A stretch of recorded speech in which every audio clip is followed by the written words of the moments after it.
on est vraiment très touchés d'avoir à nos côtés effectivement un représentant de l'Agence régionale de santé. Et donc ce matin, l'enjeu, c'est de pouvoir vous présenter les grandes orientations de nos financeurs, puisque quand on négocie nos budgets, notre interlocuteur, en l'occurrence, c'est Madame Gauthier, ici présente. Et il nous a semblé intéressant, après tous les apports que nous avons eus hier, que vous puissiez un peu entendre qu'est-ce qui est attendu de l'Agence régionale de santé sur la déclinaison des différentes formes d'accompagnement souhaitées au vu des évolutions des politiques publiques. Alors, peut-être pour permettre à Mme Gauthier d'avoir le fil rouge, je ne me hasarderai pas à faire une synthèse de ce que nous avons abordé, mais quelques flashs malgré tout. Hier, on a eu la chance d'avoir Joseph Chovanec, philosophe, qui nous a illustré que l'intelligence et la différence étaient relatives selon le prisme que l'on adopte. Alors, je ne vous ferai pas le coup du perroquet et du homard, parce qu'il le fait beaucoup mieux que moi. Il nous a aussi pointé le fait qu'on était dans une société qui est quand même de plus en plus complexe, mais aussi par conséquent de plus en plus excluante. Et il nous a sensibilisé sur le fait que nous avions tout intérêt à être dans une certaine adaptation et agilité. Et il nous renvoyait le fait que dans nos structures, eh bien, nous étions peut-être trop dans la norme, dans la règle, la sécurité, et ce qui en soi était de nature excluante. Et donc, ça, j'en prends acte, mais je dirais que nos autorités de contrôle doivent l'entendre aussi, parce que nous essayons de décliner au mieux les règles et de fonctionnement. Pascal Jacob, quant à lui, a beaucoup insisté sur la nécessité de responsabiliser, d'écouter et d'entendre les désirs, les attentes des personnes vivant avec un handicap. Il a insisté sur la nécessité de leur laisser le choix et nous a renvoyé que parfois nous ne donnions pas assez de valeur, évoquions même parfois le fait qu'on dévaluait les personnes. Et donc il nous a encouragés à douter, mais aussi à prendre des risques, interagir. Et rappelons-nous sa citation, il nous a dit « Celui qui ne décide pas n'est pas libre ». Et il a fait aussi référence à certains pays qui avaient beaucoup moins de moyens que nous, en leur disant « Mais en fait, vous avez beaucoup de chance parce que de par vos processus, en fait, vous êtes beaucoup plus dans l'inclusion que ce que nous faisons chez nous ». On a été sensibilisé aussi par Madame Droby sur le fait que la réponse accompagnée pour tous, c'était aussi réfléchir sur les processus, les coopérations et coordinations pour éviter les ruptures. Elle a souligné la complémentarité entre le fait d'optimiser nos formes d'accompagnement pour rendre plus autonomes et dans le même temps être en capacité d'accueillir des situations plus complexes. Et ce n'est pas contradictoire que de promouvoir l'autonomie et en même temps faire face à des situations dites difficiles. Elle a aussi évoqué la pérédance, axe 3 de la réponse accompagnée pour tous, qui suppose de donner davantage de place aux résidents et à leurs aidants. Et puis l'après-midi, rappelons-nous, nous avons eu tout un tas de témoignages qui, l'un sur l'habitat inclusif en colocation, un autre sur l'école de l'autonomie pour les publics polyhandicapés étant en maison d'accueil spécialisée. Et on a pu noter là que différentes initiatives, différentes innovations se développaient de manière à promouvoir fortement l'inclusion sociale et professionnelle.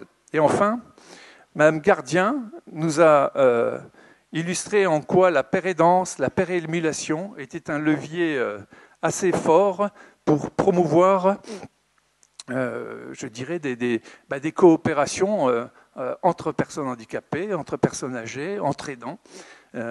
Et enfin, l'entreprise Thales nous a aussi illustré que on pouvait faire de grandes choses dans le domaine de l'insertion professionnelle et nous a sensibilisé sur le fait que manager la différence, c'était générer une très forte valeur ajoutée humaine et économique pour une organisation. Eh bien, fort de cette première journée, ce matin, je vais donc passer la parole à Dominique Gauthier, qui va essayer de manière synthétique, et on va être dans une certaine interaction, on compte sur vous. Là encore, comme hier, vous pourrez poser vos questions par SMS ou par petits mots. Et donc, on a 1 heure pour évoquer la vision de l'Agence régionale de santé sur les politiques d'inclusion sociale et professionnelle. Madame Gauthier, je vous cède le micro. Bonjour à toutes et à tous. C'est vrai qu'on s'est croisés un petit peu hier soir parce que comme mon intervention était prévue de manière un peu vraiment matinale, j'ai préféré quitter Marseille hier soir. Alors normalement ça aurait été mon collègue qui est délégué départemental du Var qui serait venu, sauf qu'il est en congé, donc on s'est entendu pour que j'intervienne. C'est avec grand plaisir. Alors vous savez que on vient régulièrement dans les établissements de l'ADAPI. Quand je dis on, c'est l'agence, que ce soit au niveau de la délégation, à mon niveau, au niveau du directeur général récemment. On propose souvent, quand il y a des visites ministérielles, de venir voir ce qui se fait chez vous. Donc je crois qu'il faut que vous entendiez que voilà, c'est une reconnaissance aussi du travail que vous faites au quotidien dans l'ensemble des établissements. Moi, j'ai coutume de dire qu'on a affaire à une association qui certes se développe, mais dans le bon sens du terme, c'est-à-dire pas dans le sens grossir pour grossir, mais vraiment avoir plus de force, et utiliser tout le potentiel qui est le vôtre dans vos établissements pour aller encore plus loin. Et donc là, aujourd'hui, vous me demandez de parler de l'inclusion, donc je vais vous dire un peu comment on se situe au niveau de l'agence, mais c'est vrai que je ne vais pas développer, je ne vais pas faire un cours, donc je compte vraiment sur vous, y compris pour que vous interveniez, hormis au-delà des SMS et des petits papiers, en m'interpellant si vous l'estimez utile en cours de présentation. Donc, juste dire que moi, j'ai une compétence, je suis directrice sur l'ensemble de la région, sur le secteur médico-social. C'est donc le champ du handicap, le champ des personnes âgées et aussi les personnes en difficulté spécifique, c'est-à-dire la dictologie.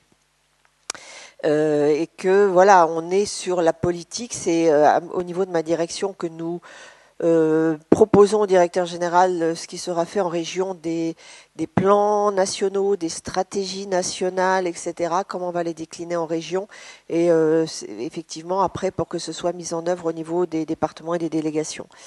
Donc ça, c'était le petit préambule. Donc on va commencer un peu sur le contexte et les enjeux politiques sur le champ des personnes handicapées. Alors, des choses vous ont été dites, vous êtes au fait. Hier, on parlait avec certains d'entre vous de la réforme Séraphin. C'est un peu tout ce qu'il y a en route en ce moment.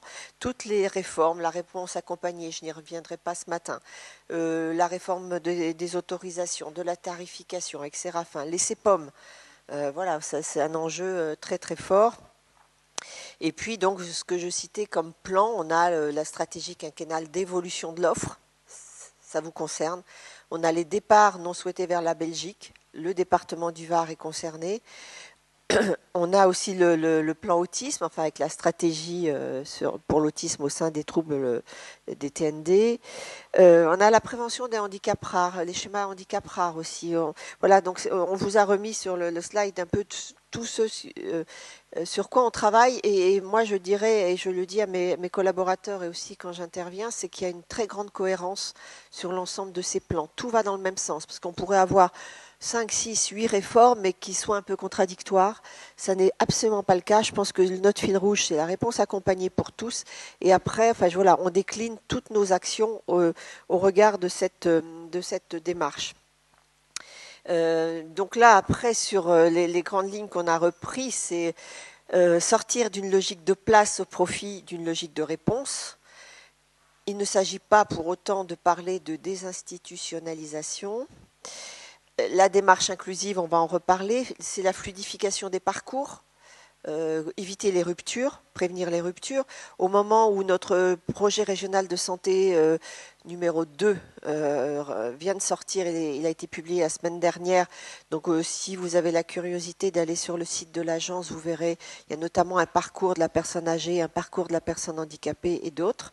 Donc on a beaucoup travaillé, c'est quoi un parcours? Non pas à décrire ce qu'est un parcours, mais le parcours au sens de quels sont les points de rupture et comment on travaille pour éviter ces ruptures ou pour en tout cas les corriger. Et puis aussi, c'est permettre aux personnes en situation de handicap de disposer d'un accompagnement individualisé. on n'est plus sur un schéma où voilà, tel établissement fait telle prise en charge et vous avez 40 personnes qui ont la même prise en charge. C'est plus ça, mais vous le savez déjà, donc c'est pas un souci. Alors j'ai une de mes collaboratrices qui s'est amusée à faire ce petit schéma derrière. Je pense qu'il apparaît. Voilà, on livre à l'ARS l'ensemble. C'est le bâtiment de l'ARS, si vous le connaissez pas là. Voilà, on livre l'ensemble des plans, des réformes, etc. Nous, on le mouline un petit peu et après ça repart justement vers nos délégations et comment on décline aussi auprès des structures et des associations gestionnaires. Je voudrais juste, quand je parle de gestionnaire, voilà, j'ai parlé de votre association tout à l'heure. On a sur le champ du handicap une offre très morcelée en région PACA. Ça veut dire quoi? Ça veut dire qu'on a des associations qui gèrent un établissement et vous avez des associations qui gèrent jusqu'à près de 50 établissements. La plus petite association reçoit une dotation d'à peine 200 000 euros par an. C'est rien. On a la plus grosse association en termes de volume financier reçoit 57 millions d'euros par an. Donc c'est pour vous dire qu'on a une offre très différente et qu'on ne peut pas travailler de la même manière avec une association qui n'a qu'un établissement, qui va se trouver à un moment confronté à c'est quoi un CEPOM, c'est quoi mon budget maintenant un EPRD, de quoi il me parle, c'est quoi évoluer, l'inclusion, mais moi comment je fais avec mon seul établissement.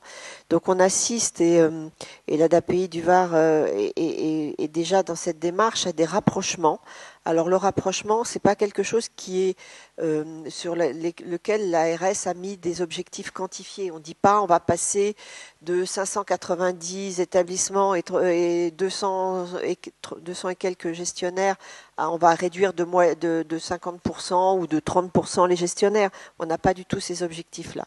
C'est vraiment aux associations de travailler ensemble, de venir nous voir quand ils ont des projets et nous on va faciliter le projet de rapprochement.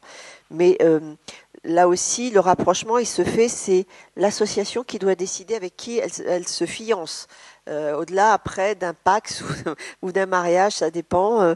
Mais c'est quelque chose qui doit être, c'est les projets associatifs qui doivent être déterminants pour ces rapprochements. Si vous me permettez, Mme Gauthier, sur cet aspect, sur ce volet, je peux le dire, puisqu'on en a notre troisième rapprochement avec d'autres associations. Ce qui nous importe, c'est en quoi le rapprochement entre associations va générer une valeur ajoutée pour nos projets respectifs et surtout pour les publics que nous accompagnons. Il faut que ça ait du sens, parce que sinon on ne le fait pas en fait. Et c'est ce qui fait qu'ensuite les rapprochements réussissent. Et je suis ravi de voir depuis hier que dans cette salle, eh bien, on a des représentants de l'ex-entraide protestante de Toulon, des représentants de Sésame Autisme PACA, et je dirais il y a une vraie harmonie qui se crée parce qu'on a travaillé, me semble-t-il, en amont sur le sens, sur les objectifs partagés. Et ça doit être, me semble-t-il, la clé de voûte. Et alors, puisque j'ai le micro, et je me permets de vous poser une première question, si vous voulez bien, mais je ne veux pas vous perturber non, pas du tout. Vous avez évoqué la nécessité de...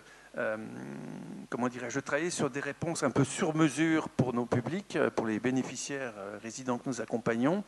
En même temps, on est confronté, nous, à une difficulté, puisqu'il y a des corpus juridiques, des modalités de financement qui font qu'on a bien du mal à être sur la fluidité des parcours, à être sur, par exemple, pour des travailleurs handicapés, eh bien, qui puissent être à temps partiel en ESAT et en même temps accompagnés dans des structures occupationnelles.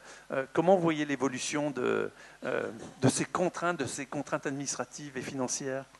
Alors il y a un bon exemple de ce qui devrait pouvoir être fait, j'espère, à court terme, c'est le dispositif ITEP. Je ne sais pas si vous n'en avez pas dans votre... voilà. Les ITEP, c'est pour les enfants qui ont des troubles du comportement et il y a une expérimentation au niveau national depuis 2014. PACA s'était investi dès 2014 dans les premières régions qui ont expérimenté. C'est quoi le dispositif ITEP pour ces enfants qui ont des troubles du comportement? Vous avez de l'internat. L'ITEP, au départ, c'est un établissement. C'est comme un IME, c'est un établissement avec de l'internat ou du semi-internat. On a des CESAD ITEP. On a des enfants qui peuvent être scolarisés. On a toute la palette qu'on peut retrouver dans un IME, mais sauf que c'est pour pas tout à fait les mêmes troubles.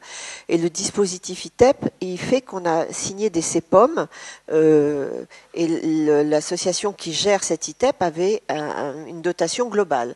Et elle fait évoluer l'enfant justement, soit il va bien, ben non, il va à l'école, il y a le CESAD qui l'accompagne, il va un peu moins bien, il vient passer quand même, il vient passer des journées dans l'ITEP, où il peut y avoir aussi de l'internat séquentiel, et tout ça, c'est fluide, c'est à l'intérieur, c'est-à-dire que la MDPH notifie dispositif ITEP. Et après, une fois que l'enfant est là, ou le jeune, parce qu'il y a beaucoup d'adolescents, eh bien voilà, c'est la structure qui s'organise pour quel est le meilleur besoin au jour d'aujourd'hui, maintenant, pour ce jeune.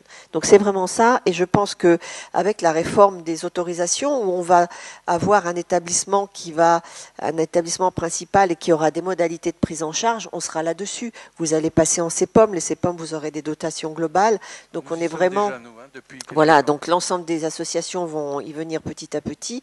Donc c'est ça qu'il faut arriver à faire, c'est de pas cloisonner. Ben non, il est en IME internat, je peux pas le mettre suivi par le CESAD. Ben si, ça doit pouvoir être possible. Donc je pense que c'est pas encore écrit complètement comme ça, mais le dispositif ITEP va infuser sur l'ensemble du champ. C'est ce qu'on fait remonter au niveau national, oui. Alors, ceci étant, le dispositif ITEP, c'est financé exclusivement par l'Agence nationale de santé. Une de nos difficultés, c'est que parfois, bien évidemment, on a des publics qui relèvent et de l'Agence nationale de santé, mais aussi des conseils départementaux. Comment vous voyez l'avenir et quelles sont les coopérations qui existent avec les collectivités pour développer une certaine harmonie dans les accompagnements ? Là, aujourd'hui, c'est une question à laquelle je ne peux pas apporter de réponse. On est chacun sur des champs. Alors après, vous avez tous entendu, c'est pas faire preuve d'indiscrétion de dire il y a des questions qui se posent. Qui prend le champ du handicap ? Est-ce que c'est les ARS qui reprennent tout le champ du handicap ? Est-ce que ça bascule de l'autre côté ? C'est CAP 2022, c'est la réforme de l'action publique pour 2022 qui donnera des pistes. Il y a des réflexions en cours. Aujourd'hui, c'est plus difficile de dire il est à la fois pris en charge en ESAT, mais pendant 2 jours. Enfin, l'ESAT à temps partiel, pour moi, ça se pratique déjà. Donc, je pense qu'on a encore des progrès à faire. Donc, du côté du financement assurance maladie, donc compétences ARS, c'est déjà possible. De l'autre côté, il va falloir encore un peu plus de temps, oui. Mais c'est l'avenir. Je vais passer rapidement la RAPT juste pour dire la réponse accompagnée pour tous. Nous l'avons mis comme une annexe obligatoire dans les CEPOM. On signe avec toutes les associations des contrats d'objectifs et de moyens. Chaque établissement, chaque gestionnaire doit s'engager dans la démarche réponse accompagnée pour tous. Il n'est pas question que, comme aujourd'hui, il n'y ait qu'un certain nombre de partenaires qui jouent le jeu. Il faut que tous les établissements soient impliqués quand on les sollicite pour prendre en charge des enfants dans le cadre d'un groupe opérationnel de synthèse pour les accompagnements, les plans d'accompagnement des enfants qui nécessitent, alors là, vraiment un accompagnement sur mesure. Le PAG, c'est ça, c'est de l'accompagnement où on va faire de la dentelle et écrire quelque chose. Donc nous l'avons mis, c'est une annexe obligatoire et il y aura des objectifs. On regardera ce qu'a fait chaque établissement. Je pense que c'est après. Donc les indicateurs, c'est combien de fois avez-vous été sollicité, combien de jeunes avez-vous pris dans un PAG, pourquoi avez-vous refusé, etc. Donc on aura un regard très très attentif là-dessus. Alors, je vais passer à le contexte politique de la démarche inclusive, parce que c'est quand même le maître mot de vos journées. Là, c'est un jeu de société. Ben oui, le jeu de mots était... Il fallait le trouver quand même, c'est bien, je trouve. Alors, le premier schéma, je ne sais pas s'il apparaît déjà, c'est tous les chantiers nationaux et les impacts. Alors, je ne vais pas le détailler, mais il y a tout ce qui se passe, voilà, tout ce qui existe au niveau national, tout ce qui descend, des différents plans de Séraphin. On a cité les PCPE aussi, parce que c'est quand même une instruction que l'on a eue de mettre en place des choses. On a des objectifs nationaux, voilà. Et nous, comment on le traduit avec nos partenaires sur le terrain? On a les MDPH, c'est un grand classique, on a les conseils départementaux, mais on a aussi la CAF, on a l'assurance maladie, on a Pôle emploi. Et comment on travaille, nous, pour créer une société et pour aller vers, c'est ça, je crois, c'est sortir, aller vers. Donc voilà, tout ce que, on le détaillera pas, mais si vous voulez, on vous laissera, je pourrais, puisque c'est sur une clé maintenant chez vous, vous pourrez diffuser, il n'y a aucun souci. Et puis les enjeux de la démarche, je le disais tout à l'heure, c'est prévenir les ruptures de parcours. ou l'absence ou l'inadéquation de solutions. Moi, j'ai bien aimé ce que vous avez dit tout à l'heure, c'est de dire il faut repérer quand les gens sont autonomes. Certains ont plus d'autonomie qu'on ne croit. Il faut les amener vers plus d'autonomie, parce que je pense qu'en faisant cet effort, je pense qu'on peut gagner des choses. Et aujourd'hui, il y a des situations qu'on dit critiques, c'est leur appellation. Et ces situations, souvent, elles ne sont pas prises en charge. Les jeunes sont dans leur famille. Elles sont dans leur famille qui craque. Elles sont aussi dans des établissements psychiatriques. On le disait hier soir, moi j'ai connaissance de quelques jeunes qui aujourd'hui sont en établissement psychiatrique alors qu'ils relèvent d'un foyer d'accueil médicalisé ou d'une masse. Mais ils sont trop lourds pour le femme ou pour la masse. Donc ils sont à l'hôpital. Et l'hôpital ne prend pas en charge tout l'aspect éducatif que vous pouvez apporter. Donc ça, il faut vraiment répondre à ça. Et on travaille avec les hôpitaux aussi, le secteur sanitaire, pour voir comment on fait est-ce qu'on peut appeler ça des SAS, comment on crée des interfaces, comment aujourd'hui il est à l'hôpital, comment vous pouvez venir aider tant qu'il est à l'hôpital pour le préparer à sortir. S'il est chez vous, comment l'hôpital peut venir un peu apaiser la crise. Enfin voilà, c'est vraiment ça, c'est pas attendre tout de l'autre, mais c'est de dire que là où vous êtes, vous pouvez apporter aussi quelque chose aux autres. Si vous me permettez, Mme Gauthier, il est indéniable que les coopérations entre le sanitaire et le médico-social vont s'intensifier, mais quand vous évoquez le fait que dans nos établissements, il faut absolument qu'on puisse accueillir de plus en plus les situations critiques, vous pointiez là d'ailleurs qu'on va contractualiser, c'est-à-dire pour les personnels éducatifs qui n'ont pas trop l'habitude de ces termes techniques, c'est-à-dire que quand on négocie des budgets, dans le cadre d'un contrat pluriannuel d'objectifs et de moyens, ce qui nous est donc demandé, et ça a un impact direct sur votre quotidien, c'est d'accueillir des situations critiques de plus en plus dans nos structures, parce que comme le pointait Mme Gauthier, on a tout un tas de familles qui sont en grande détresse, qui n'ont pas du tout les ressources de nos établissements, et le fait que parfois... et je sais que vous êtes très militant et très audacieux dans l'accueil de cas critiques, mais parfois, du coup, il y a des refus d'admission dans nos structures et ces enfants ou adultes vont en Belgique. Il faut savoir qu'en Belgique, nous avons plus de 6000 personnes handicapées qui sont accueillies là-bas. Et un des enjeux, c'est quand même d'apporter des réponses de proximité pour faciliter les liens avec les familles. Donc, de fait, accueillir des situations plus complexes, ça veut dire conforter nos compétences ou adapter parfois nos formes d'accompagnement. Et c'est un des enjeux, un des challenges qui nous attend pour les années à venir. Oui, la Belgique, effectivement, le département du Var est concerné avec les Alpes-Maritimes et les Bouches-du-Rhône. J'en dis deux mots parce que PACA est la région la plus éloignée de la Belgique qui envoie quand même des personnes en Belgique. Donc on ressort comme une atypie au niveau national. Pourquoi PACA envoie des personnes en Belgique ? Mais c'est le cas. Alors, et souvent, ces personnes partent des établissements psychiatriques. C'est-à-dire que les établissements psy ne trouvent pas de sortie dans le médico-social et la solution, c'est la Belgique. Alors aujourd'hui, on a un plan pour éviter des départs non souhaités, parce qu'après, ça peut être une volonté, la famille dit « mais moi je veux ça », etc. Mais quand c'est des départs un peu parce qu'on n'a pas le choix et ça doit être comme ça, normalement, on a mis en place un plan pour étayer un peu des solutions, etc. Mais c'est encore très difficile. La Belgique reste une solution... j'ose le dire, de facilité.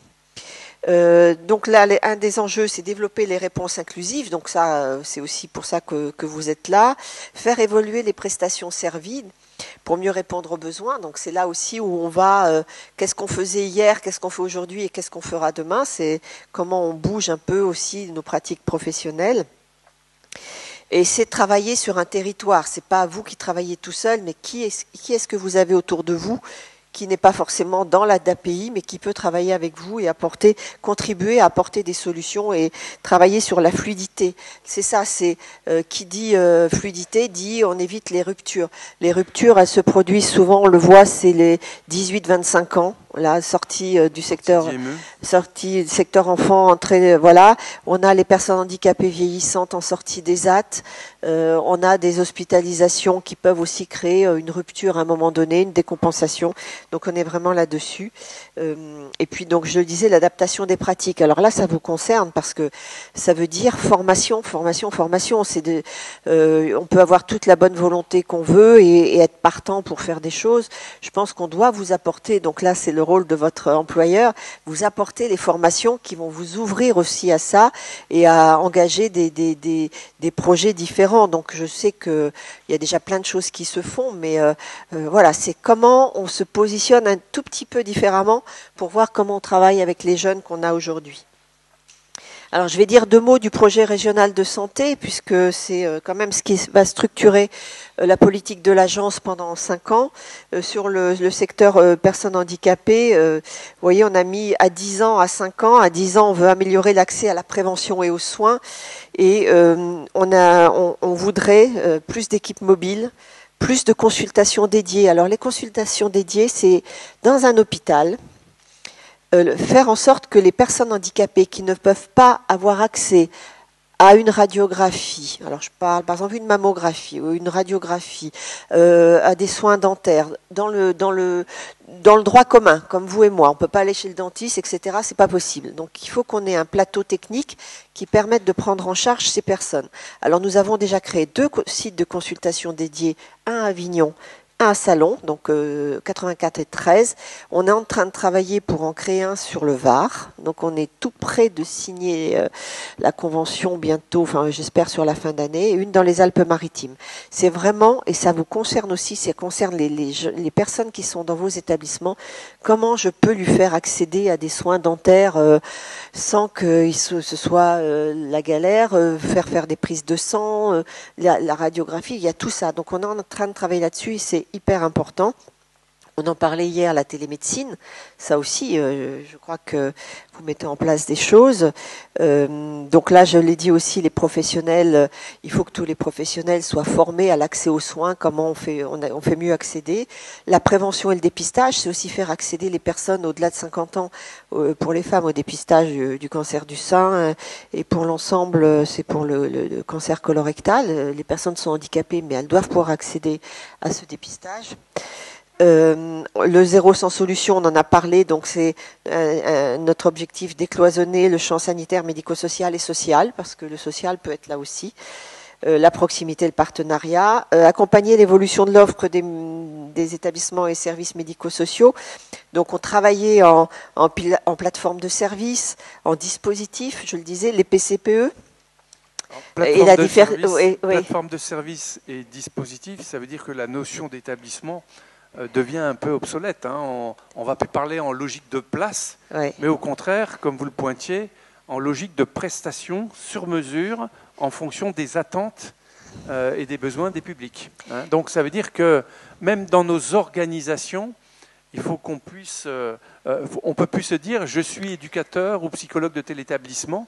Faut que de plus en plus on ait une certaine approche transversale en fait. Hein. Ça suppose une vraie souplesse en fait dans nos organisations. Alors on voit quelques plateformes qui se créent, qui vont être sur un lieu unique, c'est-à-dire qu'on va avoir en proximité à peu près tout. Mais on peut aussi le concevoir comme étant un peu plus à distance, mais en tout cas constituant justement un potentiel de parcours. Je pense que c'est ça. Ce qu'il faut retenir, c'est que vous avez un potentiel fort et globalement sur le champ du handicap, mais qui est un peu éclaté, où chacun chez soi. Aujourd'hui, le potentiel, il faut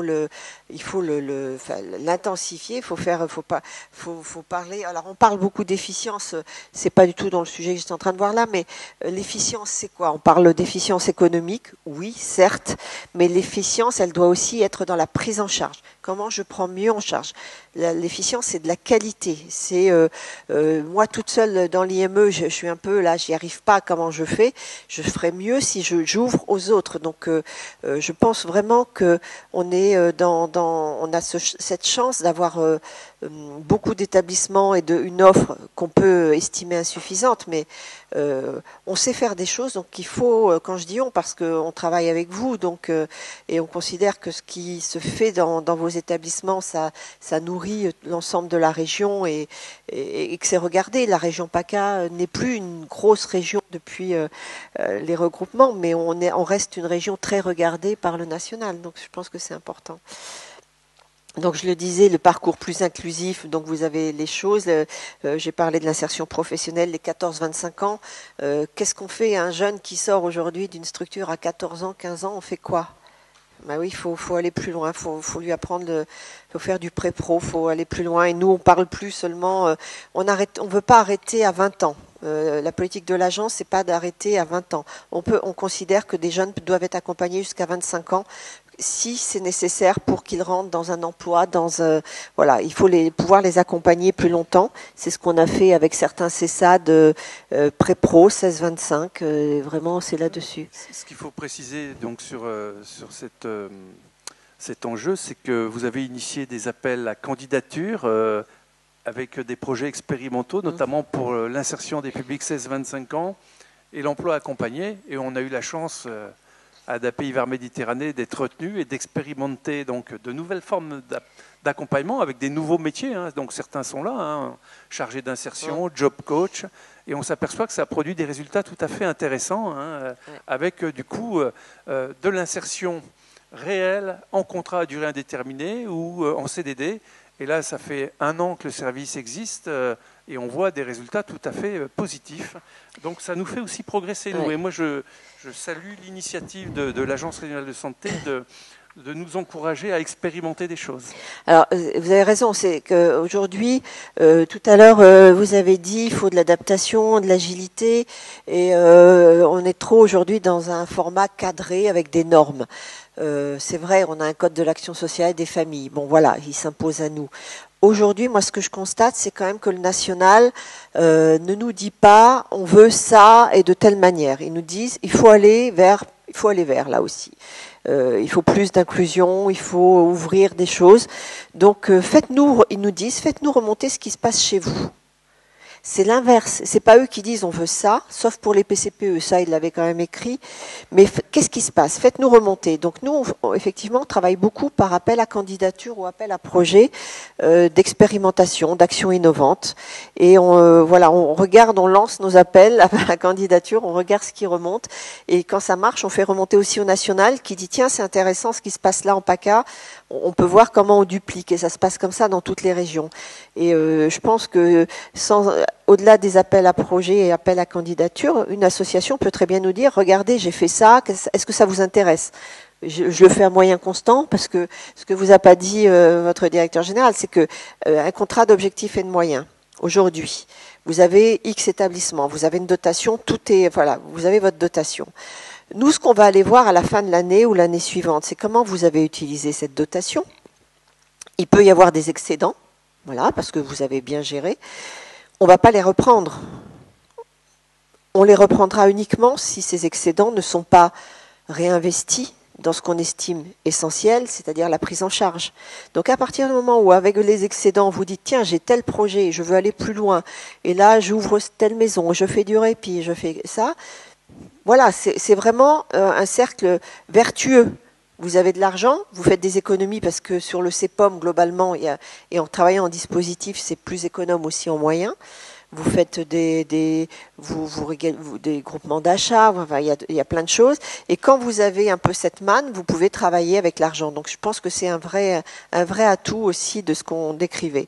C'est important, j'insiste sur ce volet, en fait, parce que je peux témoigner du fait qu'on est en CEPOM avec l'ARS et avec le conseil départemental. Et il est vrai que nous avons bien optimisé notre gestion et à chaque fois, on a pu réinvestir les excédents sur notre mission avec le développement de nouveaux projets ou des extensions d'activités. Donc ça veut dire qu'effectivement le principe s'applique réellement. Oui, c'est pas que des paroles. Après, le répit, bon, vous savez ce que c'est le répit, mais c'est aussi un objectif fort. Vous avez parlé hier des pères aidants, etc. Donc on est vraiment là-dessus. Je vais essayer d'aller... alors les objectifs qualitatifs, j'ai bien dit, donc c'est promouvoir les coopérations, regroupements, je l'ai dit, développement de la télémédecine, un projet d'habitat inclusif par département. Aujourd'hui, le national nous a donné les moyens de faire une expérimentation d'habitat inclusif sur la région. Donc nous avons l'ambition d'en faire un par département. Aujourd'hui, le projet il est dans le 13, donc il va falloir qu'on voit comment on travaille là-dessus. Un objectif aussi, c'est 10% du public des ZAT qui va en milieu ordinaire. Et ça je dois dire que c'est un gros enjeu, mais on a des objectifs qui ont été aussi décidés par la secrétaire d'État pour l'ensemble des ARS. Donc voilà, 80% des enfants scolarisables en unité d'enseignement externalisée. Donc on est bien aujourd'hui sur les enfants qui sont à l'école dans les IME. 80% d'entre eux, à l'issue de notre projet régional de santé, devraient être dans des écoles, dans des classes, dans des écoles. Là aussi, c'est très ambitieux. Oui, et là, ça suppose des passerelles très très fortes avec l'éducation nationale. Avec les conventions, etc. Tout est à faire. Voilà, un taux d'occupation de l'hébergement temporaire. On veut qu'il monte à 90%. Ici ou là, il y a des places d'hébergement temporaire. Il y a une étude qui a été faite, et notamment dans le Var, puisque la mission s'était déplacée dans le Var.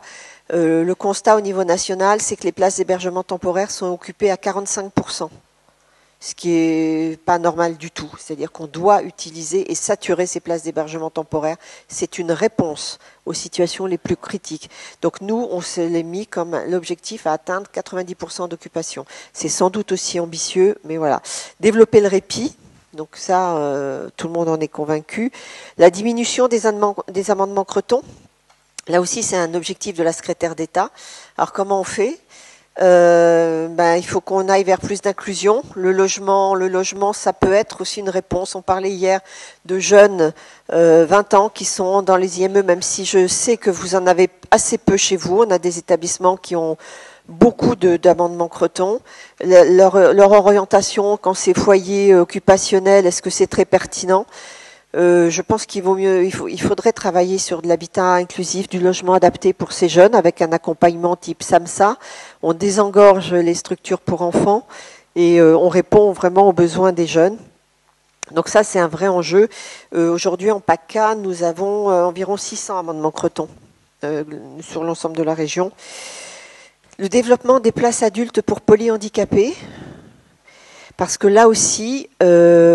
on avait créé des places pour enfants et assez peu de places pour adultes. Les enfants ont grandi et là aussi on a des structures pour enfants polyhandicapés où il y a des amendements Creton. Donc on est en train de faire, par exemple, je vais vous donner un exemple des Hautes-Alpes où le constat a été fait qu'on avait pratiquement plus de demandes pour des petits. On avait une structure de 25 places pour les enfants polyhandicapés avec la moitié de jeunes en amendement Creton. Eh bien, on vient de transformer des places pour enfants en places pour adultes. Voilà, donc, et ça répond aux besoins et du coup, ces adultes vont être pris en charge comme des adultes qu'ils sont. Et puis les personnes handicapées vieillissantes, bon là c'est entre vous, le secteur, maintenant vous avez des EHPAD, donc voilà, c'est comment on les prend en charge, est-ce que c'est dans un établissement pour handicapés qu'on prend en charge les personnes handicapées vieillissantes, est-ce que c'est dans un EHPAD? Tout est possible là aussi. Il s'agit de nous faire des propositions. Tiens, moi, je voudrais une unité PHV dans mon EHPAD ou voilà, tout est possible et c'est la réflexion qui doit faire remonter les projets. Le CEPOM, bon, je vais passer vite, mais on l'a dit tout à l'heure. Voilà, c'est des objectifs qu'on a fixés aux établissements. Par exemple, un CESAD, il doit fonctionner en file active maintenant. C'est 25 places de CESAD. Eh bien, je ne prends pas que 25 enfants. Je peux en prendre plus. Est-ce qu'on pourrait imaginer ça aussi pour des ESAT, travailler davantage sur de la file active? Moi, oui. Alors, ce n'est pas encore écrit dans le code, mais quand vous disiez le cadre, les normes, eh bien, on peut pousser un petit peu. Et oui, il faut. oui, oui. Ben, si vous faites du séquentiel, oui, vous pouvez prendre 48 travailleurs, même si vous avez 40 places, à partir du moment où ils ne sont pas les 48 en même temps, bien sûr. Bien sûr, c'est ça qu'il faut faire. Le dispositif ITEP, j'en ai parlé tout à l'heure, des cibles en termes d'amplitude d'ouverture des établissements et d'occupation de l'hébergement temporaire, et puis des sanctions en cas de non-atteinte des résultats. C'est des sanctions, elles sont financières, évidemment. Ça a le mérite d'être clair. Voilà, après je vais passer peut-être, puisque ça passe assez vite, sur aller vers la société inclusive. Donc, mais ça a été dit déjà hier et après on laissera un peu de temps pour les échanges. L'école inclusive, ça a été évoqué, mais c'est une école pour tous avec une vraie place pour chacun. Alors effectivement, nous on travaille avec l'éducation nationale, vous travaillez aussi avec l'éducation nationale. On a signé une convention avec du DG d'ARS avec les 2 recteurs. Pour autant, c'est pas simple. C'est pas simple du tout. Il y a des contraintes aussi. Ramener une classe dans certaines écoles, il faut que là les municipalités aient les moyens de mettre une classe supplémentaire. Donc on voit bien, mais je pense qu'il ne faut pas attendre que l'autre soit prêt. Il faut pousser, voilà, pour débloquer un peu les choses. Donc il faut vraiment travailler là-dessus. Et tous les enfants qui sont en capacité d'aller dans une école doivent pouvoir le faire. Alors après, c'est pareil, c'est pas 6 heures par jour, c'est pas forcément ça, mais c'est vraiment ce qu'il faut faire. Donc voilà, vous avez le slide, je ne vais pas développer plus que ça, hormis peut-être le fait d'adosser l'offre médico-sociale aux écoles, c'est-à-dire que tout nouveau CESAD qu'on créerait, même si on n'a pas beaucoup d'argent pour créer des places, doit être adossé à une école. Mais on voit aujourd'hui, nous on travaille avec certaines associations qui ont des CESAD dans les établissements. Et le CESAD, c'est l'enfant vient là où vous êtes, etc. Donc à force d'insister, ben voilà, c'est le CESAD qui déménage, qui va se mettre en zone urbaine et l'enfant va être accompagné là où il est, à l'école, etc. Et c'est pas l'enfant qui fait 30 km pour venir dans le CESAD. Ça, déjà rien que ça, ben c'est quand même. Mais ça s'est fait. Je pense à une association, ça s'est fait, mais en une année, 18 mois, 2 ans, parce que il a fallu réfléchir. Qu'est-ce qu'on fait, les professionnels? Ça, là, je m'adresse à vous. Ça bouscule un peu les choses. Mais qu'est-ce que je vais faire? D'habitude, c'est l'enfant qui vient. Là, je sors. Donc, et ils y sont arrivés. Ils y sont en train d'y arriver. Et donc, on a facilité aussi, parce que évidemment, il a fallu louer un local ailleurs. Donc, bon, on est assez aidant là-dessus aussi, parce que ça répond un vrai objectif, quoi. Donc, on a, en tout cas, sur l'évolution de l'offre et l'aller vers et la société plus inclusive, on a conscience que c'est pas en claquant des doigts qu'on va y arriver. C'est pas du jour au lendemain. Enfin, je veux dire, c'est une machine qui était partie dans un sens. Là, on lui demande un peu d'arrêter, de repartir un peu sur le côté différemment. Donc, on voit bien que ça peut pas se faire d'un seul coup. Ce serait brutal pour vous, pour les personnes. Enfin, c'est pas l'objectif. Sauf qu'il faut commencer. Il faut pas attendre faut faire à petits pas, mais il faut pas attendre d'être prêt à 100% pour y aller. Il faut commencer. Puis après, on se dit, ah oui, tiens, on y est arrivé, donc on peut continuer. Donc ça, c'était l'école inclusive. Alors voilà, il y a une autre slide, mais vous la verrez après. L'habitat inclusif. Alors il y a l'habitat inclusif. Vous pouvez aussi entendre la notion de logement adapté. L'habitat inclusif, c'est vraiment l'appellation donnée par la secrétaire d'État pour certaines modalités, c'est-à-dire que c'est un habitat partagé par 4 à 5 personnes handicapées. Qui vont mettre en commun leur PCH. Et les aides humaines des 4 ou 5, elles vont se cumuler et ça va faire qu'on aura une permanence en tout cas, on va assurer.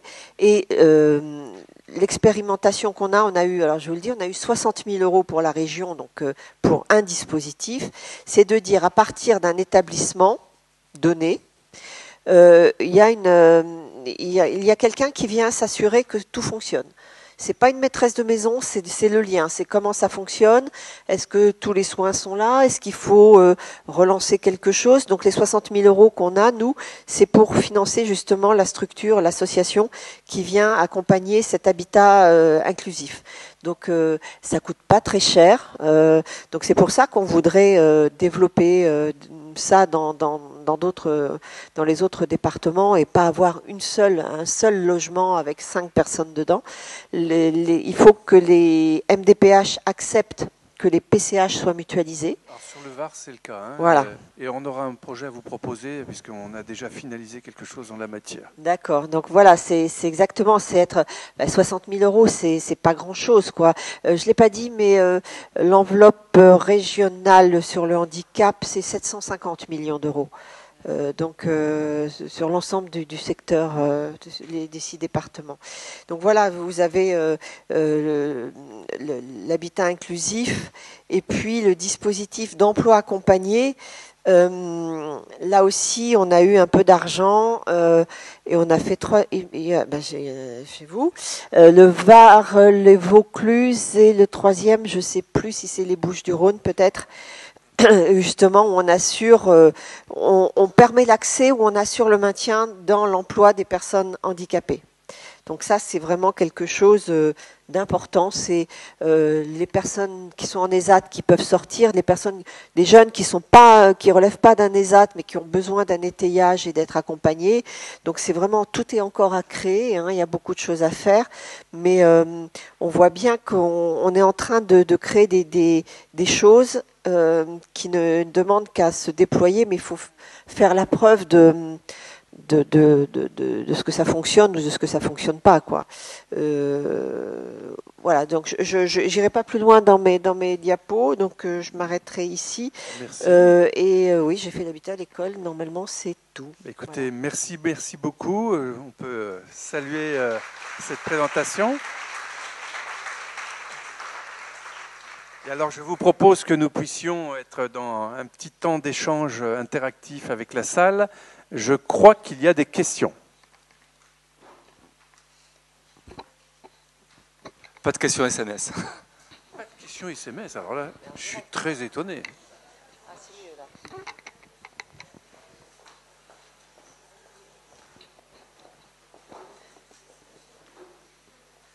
Oui, bonjour. Alors, je ne sais pas si c'est moi qui aurais dû poser la question. Je suis à côté d'une administratrice, mais ce qui m'intéressait particulièrement, c'est dans l'axe PRS, l'axe aide aux aidants et soutien des familles. Si vous pouviez peut-être un peu nous préciser les orientations prises, qui est un vrai sujet au demeurant.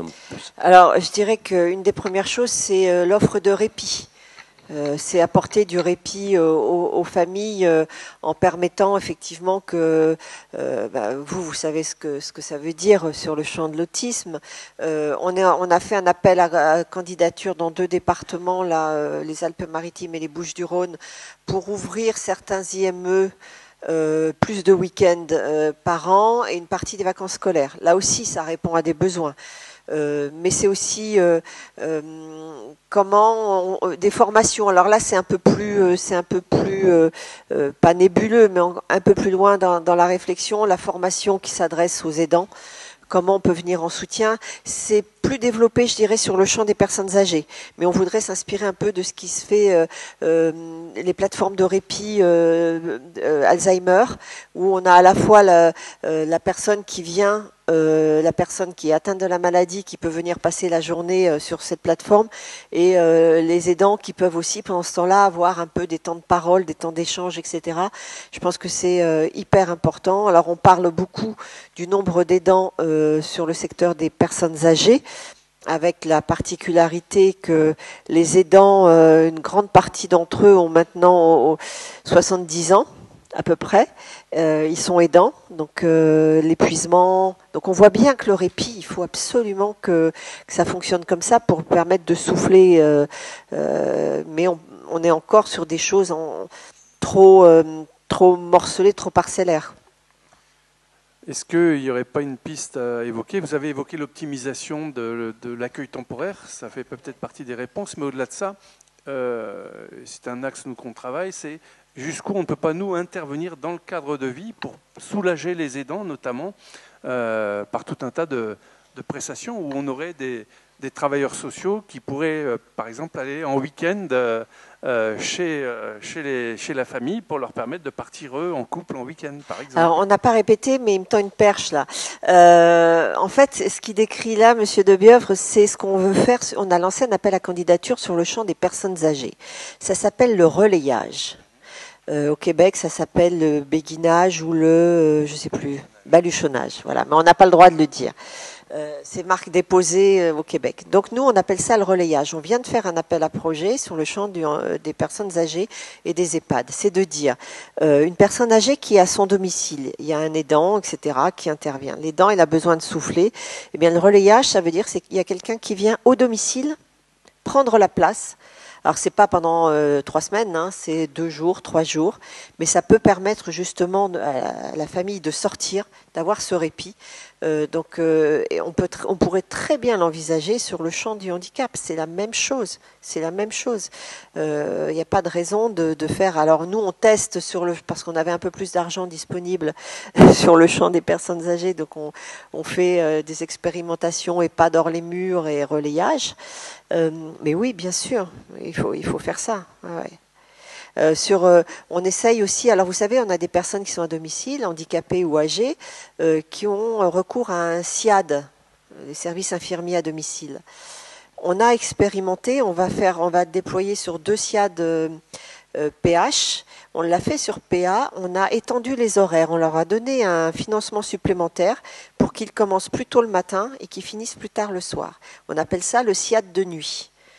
Là aussi, c'est une réponse, parce que si le SIAD il passe à 18h et que la personne elle ne veut pas se coucher à 18h forcément, enfin bon, voilà, et que c'est l'aidant qui vient, si la personne, voilà, il y a une tournée qui peut se faire plus tard, et la personne, elle est couchée à 22h, avec la toilette à 22h et non pas à 18h. Donc on a lancé ces expérimentations, et ça marche bien. Vraiment, il faut qu'on ait ça. Et après, oui, je sais ce que vous avez décrit sur un éduc ou voilà qui peut se déplacer. C'est dans les Alpes-Maritimes et c'est l'UGCAM, je crois, qui le fait. C'est-à-dire que quand les vacances ils nous ont expliqué, par exemple, on ferme les établissements autour du 15 juillet. Les enfants, certains vont aller en centre de loisirs, etc. Eh bien, il y a une partie de l'équipe qui reste disponible pour accompagner l'enfant dans la structure de loisirs pendant 1 jour, 2 jours, 3 jours, le temps que l'équipe du centre de loisirs le connaisse et qu'il y ait ce temps d'adaptation. Et ça fonctionne très bien. Donc, ça veut dire aussi, je vais faire, je ne sais pas si c'est de la provoque ou pas, mais quand on dit ouvrir un peu plus les établissements, y compris certaines semaines d'été en plus. Ça veut dire que les établissements qui aujourd'hui, je parle des structures IME qui sont fermées, voilà, du 15 juillet au 28 août, un truc comme ça. Ça veut dire qu'on les ouvre plus longtemps. Pas pour la totalité de l'activité, pas pour 100% des places, mais on maintient une permanence. Donc il y a une partie de l'équipe qui reste là. Mais moi, je pense qu'il faut le voir aussi comme une chance, c'est de dire que tout le monde n'a pas forcément envie de prendre du 15 juillet au 28 août et qu'on a envie de prendre 3 semaines au mois de septembre. Ou voilà, après, ça peut être un atout que de moduler un peu plus comme ça. Et nous, c'est ce qu'on recherche, c'est de dire pas 100%, mais au moins une partie. C'est-à-dire que les familles qui sont en difficulté pour qu'est-ce que je vais faire de mon gamin qui revient, là, on est le 15 juillet, j'en fais quoi? Où est-ce qu'il va aller, hormis une semaine en centre de loisirs, etc. Donc je pense que c'est des réponses qu'on peut apporter. Alors moi, je ne suis pas du tout pour les établissements ouverts 365 jours par an. Je pense que les enfants, ils ont une vie en dehors de l'IME. Je parle du secteur enfant, hein. Les masses et les femmes, c'est différent. Mais voilà, il ne faut pas qu'un enfant soit là, sauf qu'il peut y avoir des besoins, et là aussi des besoins de répit.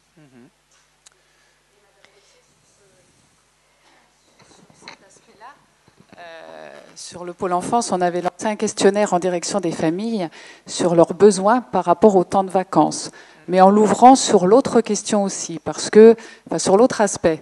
Puisque quand même, ce qui est toujours étonnant, c'est que notre secteur, les IME, ouvrent effectivement en moyenne 210 à 215 jours par an, mais dans leur programme d'ouverture, imposent également aux familles de faire accompagner leur enfant à l'IME alors que les autres enfants sont en vacances éducation nationale. Donc là aussi, hein, il faut regarder des deux côtés. Il y a les parents qui ont besoin, ou des jeunes qui ont besoin de davantage d'accueil. Et nous avons eu la surprise de constater que nombre de familles souhaitaient avoir leur enfant à domicile sur le même rythme que la fratrie. C'est-à-dire que pour certains, ils aimeraient bien qu'on ne les accueille pas une semaine en février, alors que les vacances, c'est 15 jours.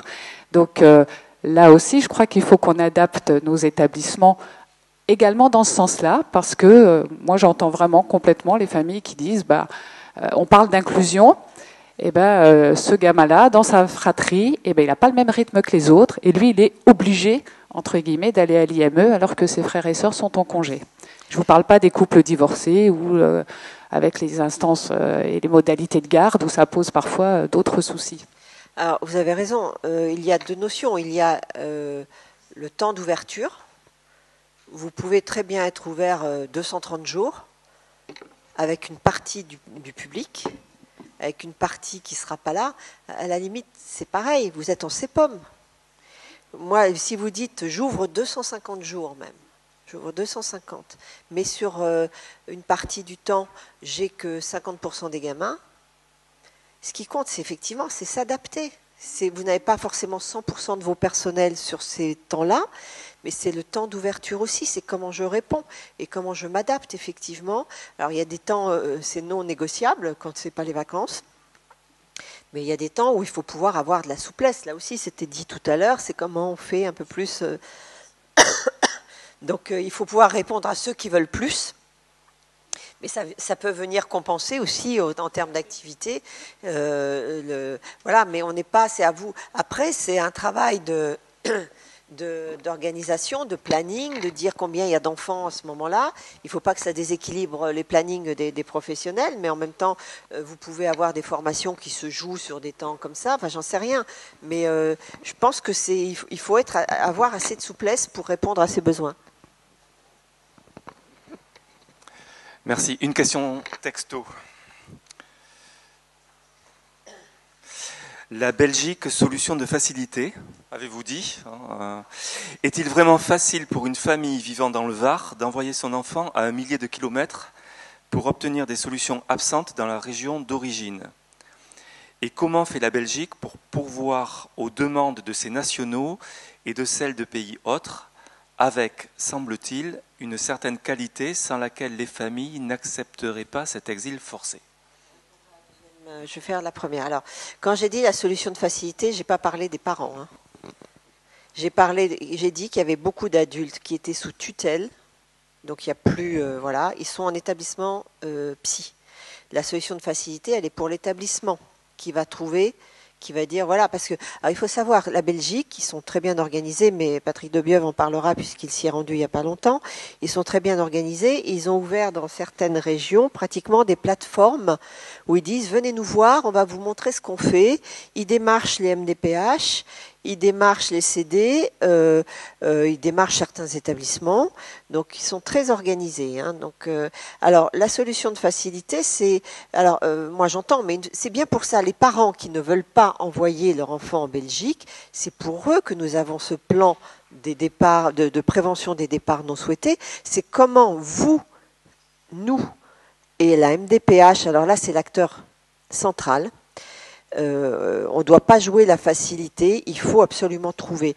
Il faut savoir quand même que, et c'est moi j'étais très contrariée il n'y a pas longtemps parce que le CREAIT qui travaille avec nous avait sur la Belgique avait repéré une dizaine de situations en disant on va faire des monographies, on va regarder quel est le profil de ces jeunes qui potentiellement demain partiraient vers la Belgique et qu'est-ce qui va se mettre à l'œuvre pendant les 18 mois qui viennent pour empêcher ce départ.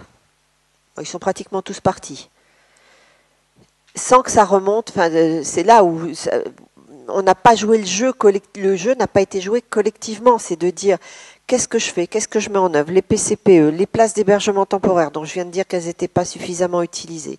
Alors après, la réponse, c'est de dire on veut une place permanente. oui, mais c'est peut-être dans un second temps. Il faut utiliser les places d'hébergement temporaire comme une première étape. Et si vous ne faites pas ça, la place d'hébergement temporaire, le soutien encore d'une équipe mobile qui sort de l'hôpital, un PCPE qui intervient, enfin voilà, on construit un PAG, voilà, on y revient, et on fait en sorte que la personne ait une solution ici. La secrétaire d'État veut carrément que les personnes reviennent de Belgique.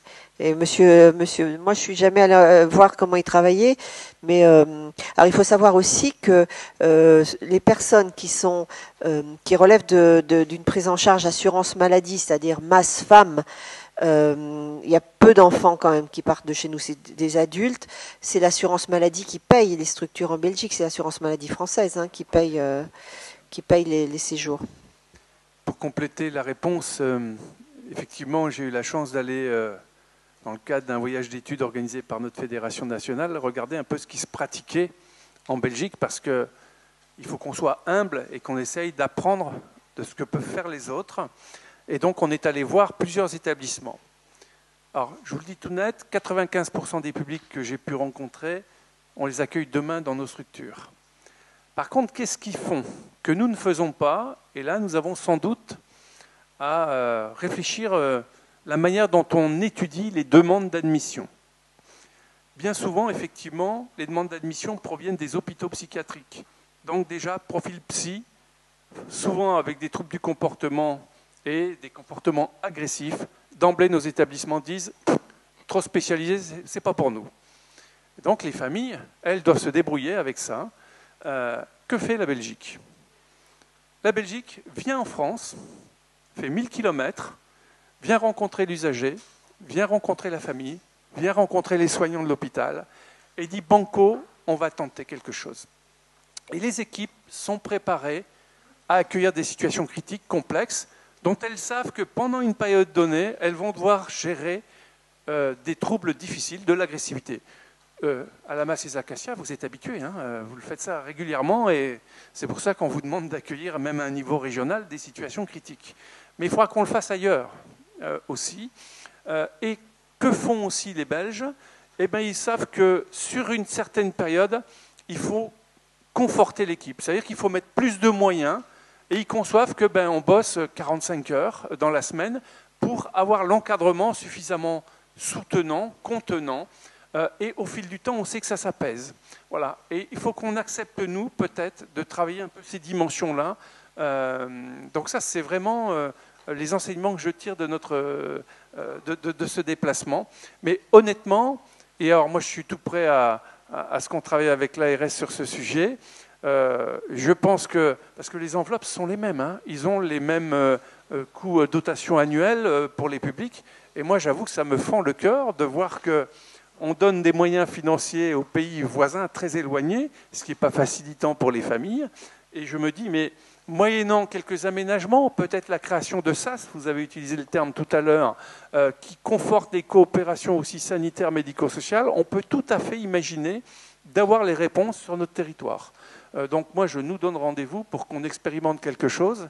J'ai déjà des directeurs qui sont tout à fait volontaires pour travailler avec les équipes sur le sujet. Voilà.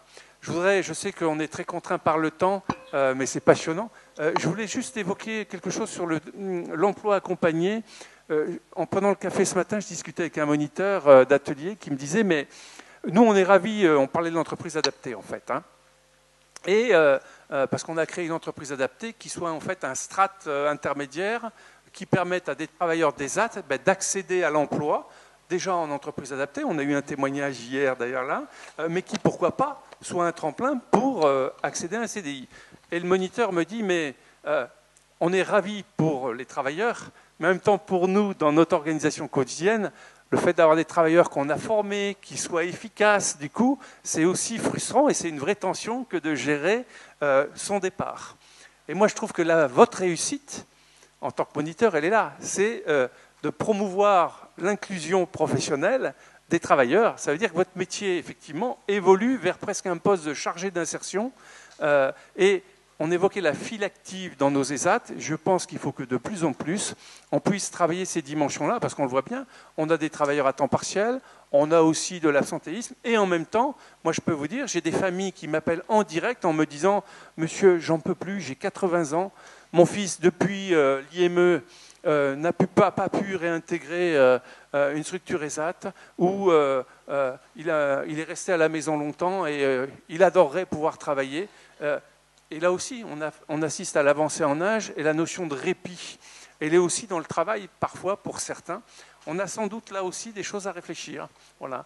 Donc je nous encourage, puisque c'est l'objet aussi, c'est, je dirais, sur ces 2 jours, n'hésitons pas après-midi à faire preuve de créativité, parce qu'on l'a entendu, on a une agence régionale de santé qui est tout à fait ouverte à des projets qui viennent du terrain. Et donc on a sans doute, nous, quelques bonnes idées à promouvoir. Madame Gauthier, je ne sais pas lequel de vos interlocuteurs a dit hier, j'ai noté, il faut douter et prendre des risques pour interagir. Monsieur Jacob. Monsieur Jacob, voilà. Donc le doute, c'est je tâtonne, j'essaye, ça marche pas, mais si ça marche, ben, je vais encore plus loin. Donc je pense que vous êtes vous êtes bien parti pour faire. En tout cas, ce que vous montrez de votre action au quotidien sur l'ensemble des prises en charge, démontre que vous êtes déjà sur la voie royale. Merci encore, Madame Gauthier. Merci de votre accueil.